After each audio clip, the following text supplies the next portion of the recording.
We're back to Authors Corner in the Total Education Network. Again, totaltutor.net for more information. Twitter, Total Tutor, Neil S. Haley. Facebook, LinkedIn, Neil Haley. Instagram, Total Tutor. And I'm going to call this Authors Corner the March Madness Authors Corner. And I had Kenny Sailors on later today. I had him on today, so it's just like it's a perfect thing. NCAA basketball, talking about specific things. And I'm sure Ken knows who he was as well. And so I'm so excited to welcome the program author Ken Davis, author of many different books, especially the Kansas book I had you on before. But we were going to talk about just the Final Four, but no, we're going to talk about Connecticut basketball. And I was really excited about that whole thing, and it was great to see an old Big East team in the Final Four. How are you, Ken? Doing great, Neil. Thanks. Yeah, it was an incredible weekend down in New York, and the UConn fans really responded as you know, as soon as they beat Villanova in Buffalo, the word was out that, you know, they were going to get to the Garden. And, I mean, you could see that in the bracket, but, they kind of got away with one and against St. Joseph's in the first round. They had to tie the game and send it in overtime in the final minute. It could have been out in the first round. Then they played really well against Villanova, and I tell you what, Kevin Ollie and his staff have come up with some masterful game plans. I saw Iowa State a lot on TV, and I saw them in person once out of Kansas this year, and they're a really good team. Of course, they didn't have Niang, but they played so well against Iowa State, and then Michigan State seemed to be a bad matchup for UConn, and it ended up not being. I mean, they were down when they were down by 9. I was worried about UConn. I didn't know if they could pull that off, but they were able to keep the inside game non-factor for Michigan State, and that just allowed Shabazz Napier. As soon as he hit that three-pointer to start that 12-0 run, I mean, we didn't know it was 12-0 run, but runs usually start with a Shabazz Napier basket, and you knew it was coming at that time, and just a good redemption kind of game for them after everything that's happened in the last couple of years. Exactly, and that's, again, where I want to have you back on and talk Connecticut basketball history, because I remember the days of just Cliff Robinson, and then they had a shocker when they beat Syracuse in Connecticut, and then a couple years later, that's when Connecticut's run came, and I was a huge fan of Connecticut till Pitt got good enough to beat Connecticut. Then that kind of changed my whole take on the Huskies, but I love the days of just the great teams of Connecticut, and again how they finally took Georgetown and Syracuse off of the top of the Big East and became the kings of the Big East. And I just think it was just a perfect way to kind of put a stamp on Madison Square Garden and the Big East by Connecticut representing in the Final Four and kind of messing up the Big Ten's hope of really become a super conference like the Big East. It could have been 3 teams, and everything didn't go to break that record. So I'm sure you're happy about that as well.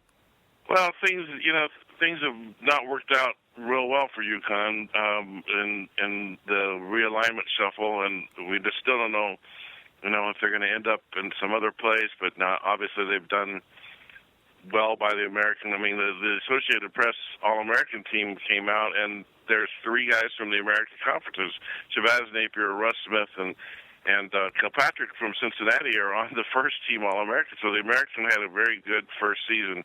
It's not the old Big East, though. And you mentioned Cliff Robinson. UConn won that 1988 NIT with Cliff in Calhoun's second season. And, you got to credit Jim Calhoun for everything you were just talking about. I came here in Connecticut in 1985. It was Don Perno's last season.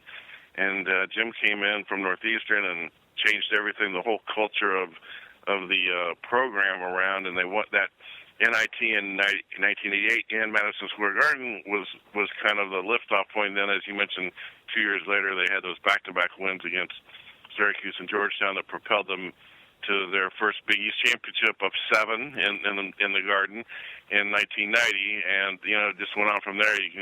Talik Brown, Ray Allen, Ben Gordon, all these big shots, Kimball Walker that have been part of the Big East history and the Madison Square Garden history. So, yeah, I mean, it's as they said repeatedly over the weekend, Madison Square Garden is kind of their third home because they have Gamble and they have the XL Center in Hartford, obviously, that they split their regular season games. But it was an amazing crowd. It was very loud in there. And in 1990, when they did make that first NCAA appearance under Calhoun, they had that was the point where they could the rules allowed them to play in Hartford. They played their first 2 games in Hartford, and there, that has been done away with because everybody thought that was such a home court advantage. Well, I think it was an even bigger home court advantage in New York, the way that fans came down the trains and took that place over yesterday. I think it was about 70% UConn fans yesterday.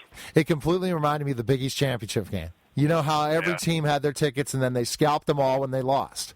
And I'm sure all the Iowa State, because I would go to many Big East tournaments, and never was there when Pitt won them. I was there in the 80s, and I also was there in the 90s when Connecticut was making their resurgence. Pitt was okay. Pitt lost in certain games, but I always have been a fan of UConn till, again, Pitt and UConn became big rivals. I mean, I miss those days, and I'm glad we're talking and reminiscing about things, but we want to really get into the whole Final Four thing because I'm rooting for Connecticut, and because the other teams are just all superpowers. They all get the major players, and you're right. Connecticut's gotten not the fairest shake, but I don't even know what happened. Calhoun retired because of health problems, left because of health problems. Am I correct? Well, yeah, he had the bicycle injury and he injured his hip, and it was a combination of that, and I think he just felt it was kind of time. He's feeling much better now, and obviously there's been some talk about him if he would listen. I think the talk about Boston College was a little carried away by some media members, but he that was the basic thing, and he was pushing for Kevin Ollie. And they wouldn't give him that coach in waiting status at the university, sort of like Mike Hopkins has at Syracuse, which is probably going to end up not being worth anything anyway if he goes to Boston College. But because Boeheim's made him wait so long. But some people said, well, he did it just to force UConn's hand to get it into Kevin's hands. Kevin's proved that he was worth it. He's won 50 games in 2 seasons. He's got these kids playing hard, playing, for him, playing for the school, and the ones that stayed through all the APR issues, the loyalty issue. Kevin's really played up, and it's an amazing thing to watch. It, they won it in 2011. Shabazz Napier, Tyler Rolander, and Niels Gafai were on that team. Now they're back in the Final Four. Those 3 guys, and that came with a season of bad chemistry in their sophomore years, and then a loss to Iowa State in the first round, and that was followed by the postseason ban last year. So these guys have been through a lot. I think that's why you've got to be happy for them. The UConn name was kind of being dragged down after all that Jim had, accomplished, and this brings them back under another coach. And you know how hard that is. We've watched other schools. From UCLA times when Wooden left to John Thompson leaving Georgetown, it's really hard for that next person to get the job done, and Kevin's done it.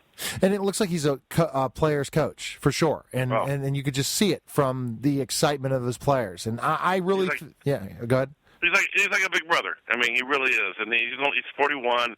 He wore the UConn uniform. He gets out there on the floor. He's obviously very physically fit. And the DeAndre Daniels was joking here today that he would be playing in an old man's rec league. But hey, he's not that far removed from his NBA career, and he can get out there and he can shoot and pass and do those things. He's not a guy in his 60s or 70s. He's very he's very connected to these young guys, and they know that he played. They know he had an NBA career. They know that he learned from people like Calhoun and Larry Brown, and he's been talked up by LeBron and Kevin Durant as being valuable teammates on their NBA teams, and how much he did to establish the culture with those guys, and that's impressive to guys. They may not be in tune to Michael Jordan now that they are in tune to LeBron James and to Kevin Durant. So before we get to your prediction, and I want to know historically, do you think that they're going to go to a different conference? Do you think if they can go ahead and really play well, possibly win the national championship, people say we got to get Connecticut in one of the major super conferences? See, I don't know if that does it, because everything's so based on football, and the football program is still lagging behind here. Yeah. And now there's a coaching change. Bob Diaco is coming in from Notre Dame, and it's about money, it's about facilities, it's about TV, it's about all that stuff. I think the Big Ten made a big mistake going with Rutgers. I mean, I don't see what Rutgers brings to the table over UConn, and I think this proved it. I mean, you can't undo that. Rutgers is going to the Big Ten. It's just kind of quiet right now in the shifting of the landscape, and you don't know what the next piece will be to follow. But if it was based on basketball, it would have been UConn would have been a choice a long time ago, because here we are. The men and women in 2004 won both, and maybe they can do it again this year. Who knows? It's just that isn't what drives the bus. Exactly. It's definitely not what drives the bus, Ken, and it's just something where you're looking and you're saying to yourself, wow. I mean, I hope for Connecticut's sake, because again, the program is a clean program. Calhoun did a tremendous job. That they don't go to obscurity, but the good news is that there are schools that are not in the power conferences that every year are very strong in the tournament. And I see them in that rank and in that opportunity, and hopefully that they can continue that process in the American Conference with Memphis and different teams. There were some good teams in there, and SMU not getting in, that was ridiculous as well. As you see, they're going to the NIT finals now. So right. It's again, they just Louisville will be gone next year, so that's gonna knock it down a little bit. But Tulsa's coming in, but they're not the same as Louisville, even though my man Danny Manning is there. Tulsa did a great job this year, but the league will take a hit when Louisville goes out. But there's still Cincinnati, Memphis, and UConn. I don't know what the future of I don't think anybody knows what the future of this league is. And Cincinnati kind of came out. The new AD and vocally said that they're going to keep looking. UConn hasn't said that lately, but they were looking when it first hit. The Syracuse-Pittsburgh move was such a shock to everyone that it caught Connecticut at a bad time.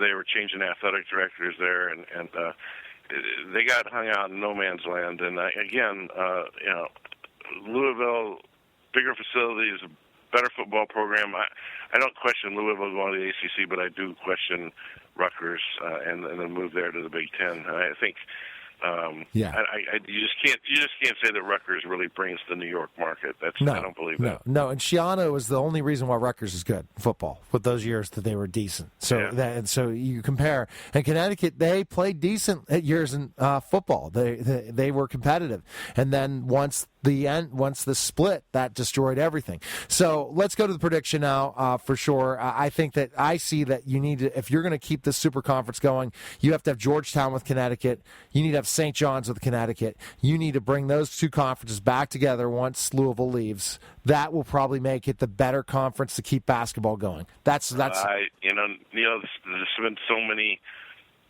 so many bad feelings exchanged. I can't see that happening. I mean, it probably was the dysfunctionality of the Big East for all these years that Connecticut really didn't fit in with that group as far as the kind of school they are, because you had the so-called Catholic Seven that broke away here, and that created a lot of the problems because they don't all play football either. So UConn made this commitment to football. Sure, I would love to, like you said, I'd love to go back to those old times. I loved the Big East. I was a Midwestern guy who moved out here in '81 to cover Syracuse in Binghamton, New York, and just after the dome was built, I saw that we saw that shot of Pearl Washington running off the floor after hitting the shot against Boston College on the 30-30 thing on ESPN, and I was there for that game, and the Georgetown-Syracuse games, the UConn-Syracuse games, everything about that when Pittsburgh got strong.